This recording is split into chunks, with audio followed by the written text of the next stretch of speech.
Does this really help melt the fat away? I'm going to talk to you about 4 fat-burning myths and my #1 secret for melting fat fast.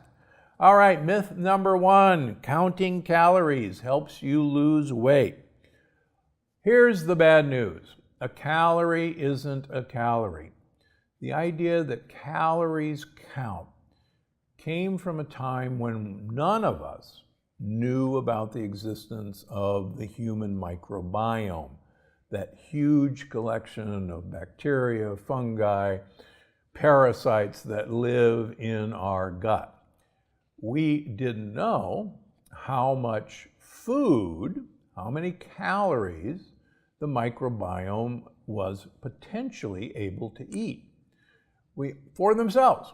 We also didn't know that types of bacteria are really good at extracting calories from the food you eat and giving them to you.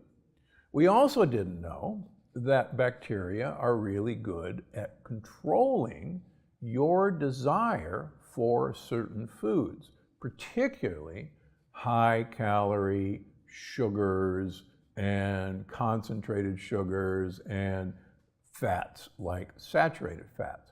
So we didn't know any of this. The fact is that if we have a proper microbiome and we give the microbiome the types of calories in fibers that they want to eat, they can eat much of your food and actually control your appetite. As you know from Unlocking the Keto Code, there's a beautiful experiment that was done with Chinese where they were put on either a 7 or 14-day water fast. Half the group got 100 calories of prebiotic fiber. Now, if you listen, prebiotic fiber we cannot digest, but our gut buddies, our microbiome, loves it and they eat it. The group that was given the prebiotic fiber had no hunger despite a 7-day or 14-day water fast.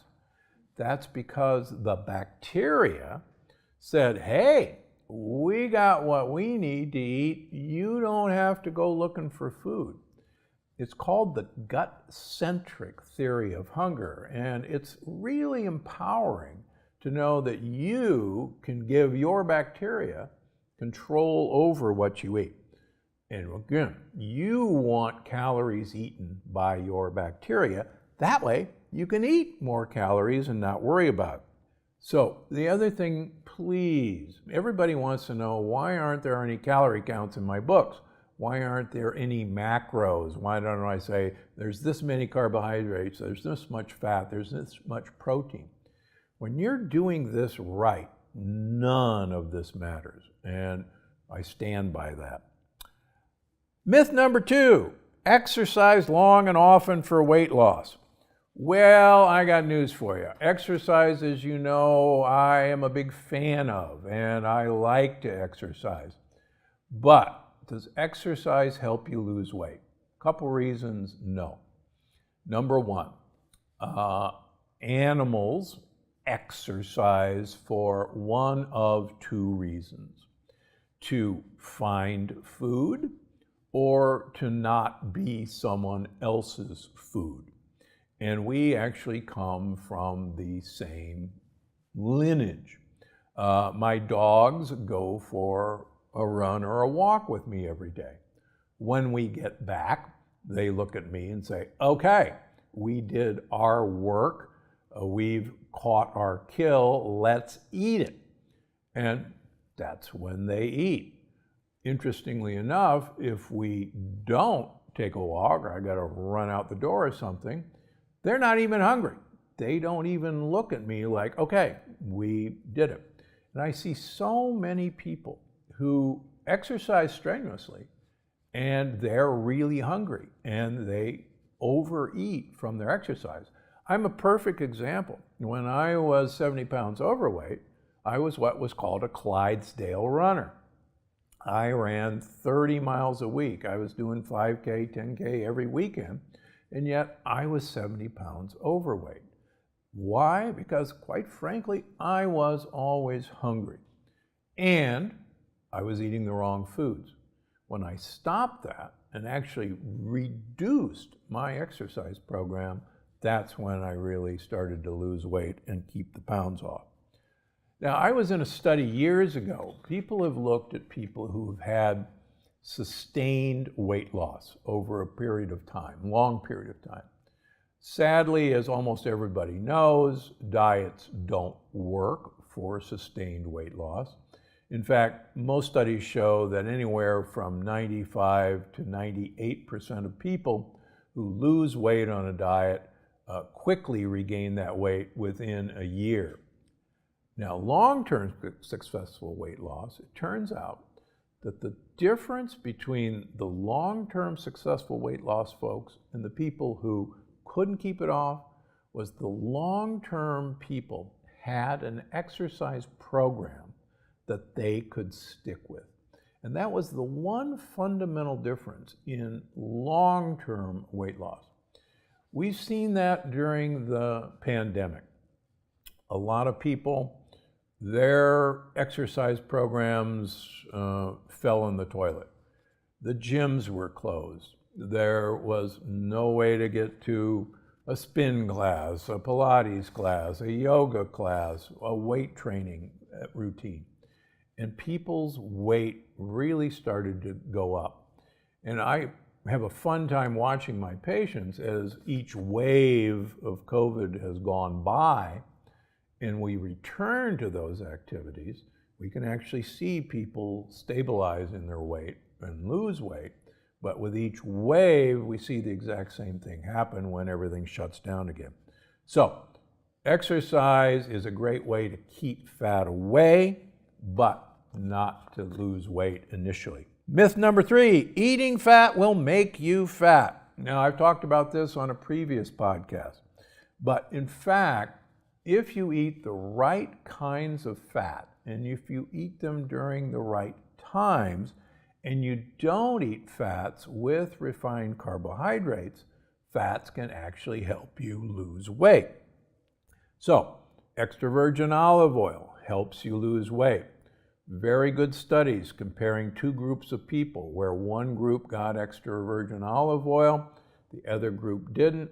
The group that got the olive oil lost 2 to 3 kilograms more than the group that didn't get it. As I talked about in Unlocking the Keto Code, you can take people with extra virgin olive oil as their standard, change them over to MCT oil in the same amount, and MCT oil, medium chain triglycerides, gave an additional 2 to 3 kilogram weight loss compared to what was experienced with extra virgin olive oil. So here's a great trick that I talked about in Unlocking the Keto Code. Take your olive oil, mix in some MCT oil, it's flavorless, and then use your dressing, apple cider vinegar, balsamic vinegar, any vinegar, and use that on your dressing, on your salads. Gradually build up the amount of MCT oil, so it's about half and half olive oil, and watch what happens. So fats don't necessarily make you fat. 1 avocado a day is shown in human clinical trials to make you lose weight. Part of the reason is that avocados have a lot of fiber that your gut buddies love, and they'll take care of you. Final myth, being in ketosis 24/7 is the best way to melt fat. The problem is we were never designed to be in ketosis 24/7. Can you imagine our ancestors who were trying to stay in ketosis like so many people claim we were, and we killed a buffalo? Can you imagine we'd say, oh my gosh, I should really only eat 4 ounces of that buffalo because I'm trying to maintain ketosis? Of course not. We would eat our full. We would try to fill up with as much and restore fat. The studies in animals and in humans show that 24/7 ketosis is really one of the worst ways to improve your health.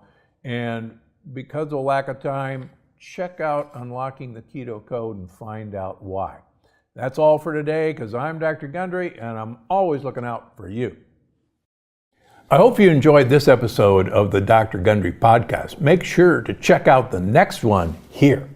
And one of the reasons we are getting sicker and sicker and sicker in this country, and fatter, is our year-round availability of fruit